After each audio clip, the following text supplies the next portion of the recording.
ಎಷ್ಟೋ ಜನಗಳಿಗೆ ಜೀವನದಲ್ಲಿ ಒಳ್ಳೆ ಪಾರ್ಟ್ನರ್, ಒಳ್ಳೆ ಭಾವನೆಗಳಿಗೆ ಸ್ಪಂದನೆ ಮಾಡುವಂಥವ್ರು, ಚೆನ್ನಾಗಿ ಪ್ರೀತಿ ಮಾಡುವಂಥವ್ರು, ಕೇರ್ ಮಾಡುವಂಥವ್ರು ಎಲ್ಲ ಸಿಕ್ಕಿರ್ತಾರೆ. ಆದರೆ ಉಳಿಸ್ಕೊಂಡು ಹೋಗುವಂಥ ಯೋಗ್ಯತೆ ಇರಲ್ಲ ಕೆಲವರಿಗೆ. ಸೊ ಏನು ಹೇಳಕ್ಕೆ ಹೊರಟಿದ್ದೀನಿ ವಿಡಿಯೋ ಮುಖಾಂತರ ಅಂತ ಹೇಳಿದ್ರೆ, ಅಹಂಕಾರದಿಂದ ಪ್ರೀತಿಯನ್ನು ಕಳೆದುಕೊಳ್ಬೇಡಿ ಅನ್ನೋ ಒಂದು ಟಾಪಿಕ್ ಮೇಲೆ ವಿಡಿಯೋ ಮಾಡ್ತಾ ಇದ್ದೀನಿ. ಸ್ನೇಹಿತರೆ, ವೆಲ್ಕಮ್ ಬ್ಯಾಕ್. ನೀವು ನೋಡ್ತಿದ್ದೀರಾ Jai motivational speaker YouTube channel. So ನೋಡಿ, ಇವತ್ತು ಎಷ್ಟೋ ಜನ ಏನು ಮಾಡ್ತಿದ್ದಾರೆ ಅಂದರೆ, ನಿಜವಾದ ಪ್ರೀತಿ ಏನು ಸಿಗ್ತಾ ಇದೆ ಅದರದ್ದು ವ್ಯಾಲ್ಯೂ ಗೊತ್ತಾಗ್ತಿಲ್ಲ. ಆ್ಯಂಡ್ ಆ ವ್ಯಕ್ತಿಗಳಿಗೆ ಕಳ್ಕೊತಾ ಇದ್ದಾರೆ, ಮೋಸ ಮಾಡುವಂಥ ವ್ಯಕ್ತಿಗಳನ್ನು ನಂಬ್ತಾ ಇದ್ದಾರೆ. ಸೊ ಹೇಗೆ ಕಳ್ಕೊಳ್ತಾ ಇದ್ದಾರೆ ಅನ್ನೋದನ್ನು ಇಲ್ಲಿ 4 ಟಿಪ್ಸ್ನ ಶೇರ್ ಮಾಡ್ತೀನಿ ವಿಡಿಯೋದಲ್ಲಿ. ವಿಡಿಯೋನ ಕೊನೆ ತನಕ ನೋಡ್ತಾ ಹೋಗಿ. ನಿಮ್ಮ ಅನಿಸಿಕೆನ ಕಮೆಂಟ್ ಮಾಡೋದನ್ನು ಮರಿಬೇಡಿ. ಆ್ಯಂಡ್ ಸ್ಮಾಲಾಗಿ ಲೈಕ್ ಮಾಡಿ. ವಿಡಿಯೋಗೆ ಲೈಕ್ ಮಾಡೋದ್ರಿಂದ ಮತ್ತು ಕಮೆಂಟ್ ಮಾಡೋದ್ರಿಂದ ವಿಡಿಯೋ ಇನ್ನೂ ಬೆಟರ್ ದೆನ್ ಪರ್ಫಾರ್ಮ್ ಆಗುತ್ತೆ. ಇನ್ನಷ್ಟು ಜನಗಳಿಗೆ ಶೇರ್ ಕೂಡ ಮಾಡ್ಬೋದು. ಓಕೆನಾ? ಒಂದೊಂದೇ ಪಾಯಿಂಟ್ ನೋಡ್ತಾ ಹೋಗೋಣ. ನೋಡಿ, ಅಹಂಕಾರದಿಂದ ಯಾವ ಥರ ನೀವು ಪ್ರೀತಿನ ಕಳ್ಕೊತೀರ ಅಂದರೆ, ಫಸ್ಟ್ ಪಾಯಿಂಟ್, ನಾನೇ ಸರಿ. ಒಂದು ರಿಲೇಷನ್ಶಿಪ್ಪಲ್ಲಿ ಗಂಡ ಹೆಂಡತಿ ಮಧ್ಯೆ ಆಗಲಿ, ಅಥವಾ ಲವರ್ಸ್ ಮಧ್ಯೆ ಆಗಲಿ, ಅಥವಾ ಒಂದು ಫ್ರೆಂಡ್ಶಿಪ್ ಮಧ್ಯೆನೂ ಅಂದ್ಕೊಳ್ಬಹುದು, ನಾನೇ ಸರಿ, ನಾನೇ ಗ್ರೇಟ್. ಈ ಆ್ಯಟಿಟ್ಯೂಡ್ ಯಾವುದೇ ಕಾರಣಕ್ಕೆ ಇಟ್ಕೊಂಬೇಡಿ. ಹೇಗೆ ನಾವೇ ಸರಿ ಆಗ್ತೀವಿ ಜಗತ್ತಲ್ಲಿ ಎಲ್ಲದಕ್ಕೂ? ಈಗ ಒಂದು ರಿಲೇಷನ್ಶಿಪ್ ಅಂತ ಬಂದಾಗ ಅಲ್ಲಿ ನೀವೊಬ್ಬರೇ ಸರಿ ಆಗೋಕ್ಕೆ ಸಾಧ್ಯನೇ ಇಲ್ಲ. ಆ್ಯಂಡ್ ನೀವೊಬ್ಬರೇ ಸರಿ ಇದ್ದರೆ ಮಾತ್ರ ಆ ರಿಲೇಷನ್ಶಿಪ್ ಸರಿ ಆಗ್ಲಿಕ್ಕೆ ಸಾಧ್ಯನೇ ಇಲ್ಲ. ಆ್ಯಂಡ್ ಬ್ಯಾಲೆನ್ಸಿಂಗಾಗಿ ಕರೆಕ್ಟಾಗಿ ಮೂವ್ ಆಗಲಿಕ್ಕೂ ಸಾಧ್ಯ ಇಲ್ಲ. ನಿಮಗೆ ಗೊತ್ತಿದೆ ಅಲ್ವಾ ಹೇಗೆ ನೀವೊಬ್ಬರೇ ಕರೆಕ್ಟ್ ಆಗ್ತೀರಿ? ಸಪೋಸ್ ನೀವು ಬುದ್ಧಿವಂತರಾಗಿದ್ದೀರಾ ಅಂದ್ಕೊಳ್ಳಿ, ಕರೆಕ್ಟ್. ಈಗ ನಿಮ್ಮ ಪಾರ್ಟ್ನರ್ ನಿಮ್ಮಷ್ಟು ಬುದ್ಧಿವಂತರು ಇಲ್ಲ, ಕರೆಕ್ಟ್, ಒಪ್ಕೊಳ್ಳೋಣ. ಆದರೆ ಅದನ್ನು ಅಹಂಕಾರದಿಂದ ನೀವು ಆ್ಯಟಿಟ್ಯೂಡ್ ತೋರಿಸ್ಕೊಂಡು ಪಾರ್ಟ್ನರ್ ಜೊತೆಗೆ ನಾನೇ ಕರೆಕ್ಟು, ನೀನು ಸರಿ ಇಲ್ಲ ಅಂತ ಪ್ರತಿ ಸಲ ಟ್ರಿಗರ್ ಆಗೋ ಥರ ಮಾತಾಡ್ತಾ ಬಂದರೆ ಅವ್ರಿಗೆ ಹರ್ಟ್ ಆಗುತ್ತೆ. ಪ್ರತಿಯೊಬ್ಬರಿಗೂ ಒಂದು ಸ್ವಾಭಿಮಾನ ಅನ್ನೋದು ಇರುತ್ತೆ ಇಲ್ವೋ? ನೀವೇ ವಿಚಾರ ಮಾಡಿ. ನೀವು ಸರಿ ಇರ್ಬೋದು, ಬುದ್ಧಿವಂತರಾಗಿರ್ಬೋದು, ಸ್ಕಿಲ್ ಇರ್ಬೋದು, ಚೆನ್ನಾಗಿರ್ಬೋದು, ವಾಟ್ ಎವರ್ ನೀವೇನೇ ಇರ್ಬೋದು. ಅವ್ರು ಸರಿ ಇಲ್ಲ ತಾನೇ, ಸರಿ ಮಾಡ್ಕೊಳ್ಳೋಕ್ಕೆ ಅವ್ರನ್ನ ಅವರಲ್ಲಿ ವ್ಯಾಲ್ಯೂನೇ ಆ್ಯಡ್ ಮಾಡ್ತಾ ಚೆನ್ನಾಗಿ ಮಾತಾಡ್ತಾ ಹೋಗಿ. ಆದರೆ ಸರಿ ಇದ್ದೀರಾ ಅಂದ ಮಾತ್ರಕ್ಕೆ ದುರಹಂಕಾರ ತೋರಿಸಿದ್ರೆ ನಿಮ್ಮನ್ನು ಹುಚ್ಚರ ಥರ ಪ್ರೀತಿ ಮಾಡುವಂಥ ಸಂಗಾತಿಗಳನ್ನು ಕಳ್ಕೊಳ್ತೀರಾ. ನೋಡಿ, ಪ್ರೀತಿ ಮಾಡೋದಂದ್ರೆ ಏನು? ಉದಾಹರಣೆಗೆ ನೀವು ಬುದ್ಧಿವಂತರಿದ್ದೀರಿ, ಸ್ಕಿಲ್ ಇದ್ದೀರಿ, ಮತ್ತೊಂದು ವಾಟ್ ಎವರ್ ಏನೋ ಇದ್ದೀರಿ, ಬಟ್ ನಿಮ್ಮನ್ನು ಸರಿಯಾಗಿ ಊಟ ತಿಂಡಿ ವಿಚಾರದಲ್ಲಿ ಕರೆಕ್ಟಾಗಿ ನೋಡ್ಕೊಳ್ಳುವಂಥದ್ದು, ಆರೋಗ್ಯದ ವಿಚಾರದಲ್ಲಿ ಕರೆಕ್ಟಾಗಿ ನೋಡ್ಕೊಳ್ಳುವಂಥದ್ದು, ನಿಮ್ಮನ್ನು ಪ್ರೀತಿ ವಿಚಾರದಲ್ಲಿ ಕರೆಕ್ಟಾಗಿ ಭಾವನೆಗಳು. ನೀವು ಹೊರಗಡೆಯಿಂದ ಬಂದ ತಕ್ಷಣ ನೀವು ಬೇಜಾರಾಗಿದ್ದರೆ ಆ ಬೇಜಾರು ಏನಾಯಿತು, ಯಾಕಾಯಿತು, ಹೇಗೆ, ಏನು, ಪ್ರತಿ ದುಃಖದಲ್ಲೂ ಕೂಡ ಅವರು ಇನ್ವಾಲ್ವ್ ಆಗುವಂಥದ್ದು, ಪ್ರತಿ ಬೇಜಾರಲ್ಲೂ ಕೂಡ ಇನ್ವಾಲ್ವ್ ಆಗುವಂಥದ್ದು. ಇದನ್ನು ಏನಂತಾರೆ, ಲವ್ ಅಂತ ಹೇಳ್ತೀವಿ ನಾವು, ಕರೆಕ್ಟ್ ಅಲ್ವಾ? ನಿಷ್ಕಲ್ಮಶವಾದ ಭಾವನೆಗಳಿಟ್ಕೊಂಡು ನಿಮ್ಮ ಜೊತೆಗೆ ನಿಮ್ಮ ನೋವನ್ನು ಹೋಗಲಾಡಿಸ್ಬೇಕು, ಖುಷಿ ಬರೆಸ್ಬೇಕು, ನಿಮ್ಮ ಬೇಜಾರನ್ನು ಹೋಗಲಾಡಿಸ್ಬೇಕು, ನಿಮ್ಮ ದುಃಖಕ್ಕೆ ಏನು ಕಾರಣ ಆಗಿದೆ ಅದನ್ನು ದೂರ ಸರಿಸಿ ನಾವು ನಿಮ್ಮ ಜೊತೆಗಿದ್ದೀವಂತ ಸಾಂತ್ವನ ಕೊಡುವಂಥವ್ರು ನಿಜವಾಗ್ಲೂ ಪ್ರೀತಿ ಮಾಡುವಂಥ ವ್ಯಕ್ತಿಗಳು.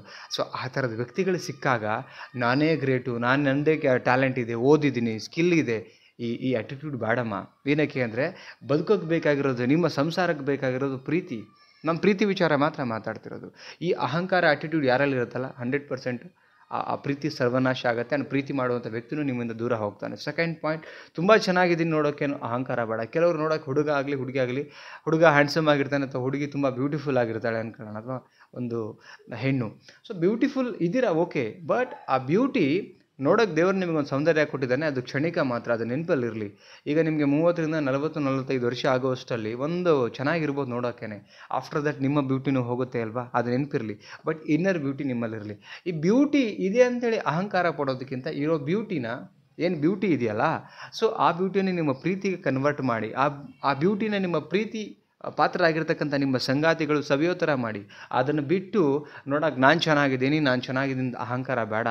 ಎಷ್ಟೇ ಚೆನ್ನಾಗಿದ್ರೂ ಕೂಡ ಒಂದು ದಿನ ನಿಮಗೂ ಆಯಸ್ಸಾಗತ್ತೆ, ನೀವು ಕೂಡ ಏನದು ಬ್ಯೂಟಿ ಕಳ್ಕೊಳ್ಳೋವಂಥ ದಿನ ಬರುತ್ತೆ, ಹ್ಯಾಂಡ್ಸಮ್ನೆಸ್ ಕಳ್ಕೊಳ್ಳೋವಂಥ ದಿನ ಬರುತ್ತೆ. ಇದು ನೆನಪಿರಲಿ, ಅದನ್ನು ಅಹಂಕಾರ ಮರೆಯೋದು ಬೇಡ.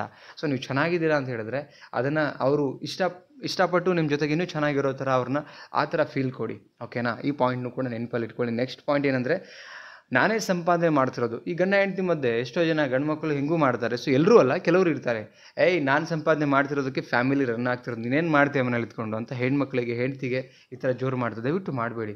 ಅವರು ಬೆಳಗ್ಗೆ ಎದ್ದಾಗಿಂದ, ನೀವು ಒಂದು ಆಫೀಸಿಗೆ ಎಲ್ಲ ಹೋಗ್ಬಿಡ್ತೀರಾ, ಬೆಳಗ್ಗೆ ಎದ್ದಾಗಿಂದ ರಾತ್ರಿ ಮಲಗೋ ತನಕ ಅವ್ರ ಕೆಲಸ ನಾವು ಮಾಡೋಕ್ಕಾಗಲ್ಲ. ಎಲ್ಲೋ ಒಂದು ಕಡೆ ಹೋಗಿ ಆಫೀಸಿಗೆ ಬಂದುಬಿಡ್ಬೋದು. ಬೆಳಗ್ಗೆ ಎದ್ದಾಗಿಂದ ರಾತ್ರಿ ಮಲಗೋ ತನಕ ಎಷ್ಟು ಕಷ್ಟಪಡ್ತಾರೆ, ಎಷ್ಟು ಕೆಲಸ ಮಾಡ್ತಾರೆ. ಇವತ್ತು ನಾವು ಚೆನ್ನಾಗಿರೋಕ್ಕೆ ಸಾಧ್ಯ, ಮನೆ ಚೆನ್ನಾಗಿರೋಕ್ಕೆ ಸಾಧ್ಯ ಅಂದರೆ ಒಳ್ಳೆ ಹೆಣ್ಮಕ್ಳು, ಅಂದರೆ ನಾನು ಎಲ್ಲರಿಗೂ ಮಾತಾಡ್ತಿಲ್ಲ, ಕೆಲವು ಹೆಣ್ಮಕ್ಳು ಅಪೋಸಿಟ್ ಇರ್ತಾರೆ. ಕೆಲವು ಹೆಣ್ಮಕ್ಳು ತುಂಬ ಗಂಡನೇ ದೇವರು, ಮನೆಯೇ ಒಂದು ಮಂತ್ರಾಲಯ ಹತ್ರ ಫೀಲ್ ಮಾಡುವಂಥವ್ರು. ಆ ಥರದ ಹೆಣ್ಮಕ್ಳಿಗೆ ಏನಂತ ಹೇಳಿದ್ರೆ ಯಾವುದೇ ಕಾರಣಕ್ಕೂ ನೀವು ಅಟಿಟ್ಯೂಡ್ ತೋರಿಸ್ಬೇಡಿ, ನಾನೇ ಸಂಪಾದನೆ ಮಾಡ್ತಿದ್ದೀನಿ ಅಂತೇಳಿ. ಆ ಸಂಪಾದನೆ ಮಾಡ್ತಿರೋದಕ್ಕೆ ನಿಮ್ಮೆಲ್ಲ ಚೆನ್ನಾಗಿ ಚಾಕರಿ ಮಾಡ್ತಿರೋದೇ ನಿಮ್ಮ ಹೆಂಡತಿ, ನಿಮ್ಮ ವೈಫು. ಅದು ನೆನಪಿರಲಿ. ಎಷ್ಟೋ ಹೆಣ್ಮಕ್ಳು ಹಂಗೆ, ನಾನು ದುಡಿತಾ ಇದ್ದೀನಿ ಅಂದ ತಕ್ಷಣ ಗಂಡು ಮಕ್ಕಳಿಗೆ ಕಾಲಿನ ಕಸಕ್ಕಿನ್ನ ಕಡಿಯಾಗಿ ನೋಡ್ತಾರೆ. ಹಂಗೆ ಮಾಡಬೇಡಿ. ಆ್ಯಕ್ಚುಲಿ ಯಾರೇ ದುಡಿತಾ ಇರಲಿ, ದುಡ್ಡು ಜಸ್ಟ್ ಒಂದೊತ್ತು ಊಟ ತಿಂಡಿ ನಮ್ಮ ಒಂದು ಬೇಕು ಬೇಡಿಕೆಗಳನ್ನ ಪೂರೈಸ್ಬೋದು.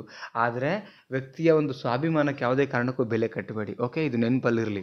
ಸೊ ನೆಕ್ಸ್ಟ್ ಪಾಯಿಂಟ್ ನೋಡೋಣ. ಏನಂತ ಹೇಳಿದ್ರೆ, ನಾನಿದ್ರೆ ಮಾತ್ರ ನಿನ್ನ ಲೈಫ್ ನಡೆಯೋದು ಚೆನ್ನಾಗಿರುತ್ತೆ. ಯಾವುದೇ ಕಾರಣಕ್ಕೆ ಅದನ್ನು ಅನ್ಬೇಡಿ. ನಾನಿದ್ರೆ ಮಾತ್ರ ನಿನ್ನ ಲೈಫ್, ನಾವಿಬ್ಬರು ಇದ್ದರೆ ಮಾತ್ರ ಈ ಲೈಫ್ ಚೆನ್ನಾಗಿರುತ್ತೆ ಅನ್ನೋ ಒಂದು ಫೀಲ್ ಇರಲಿ. ಎಷ್ಟೋ ಜನ ನಾನೇ ಅನ್ನೋದೊಂದು ಬರುತ್ತಲ್ಲ, ನಾನು ಅನ್ನೋದು ಬಿಟ್ಟು ನಂದು ಅನ್ನೋದು ಬರಲಿ, ನಮ್ಮದು ಅನ್ನೋದು ಬರಲಿ.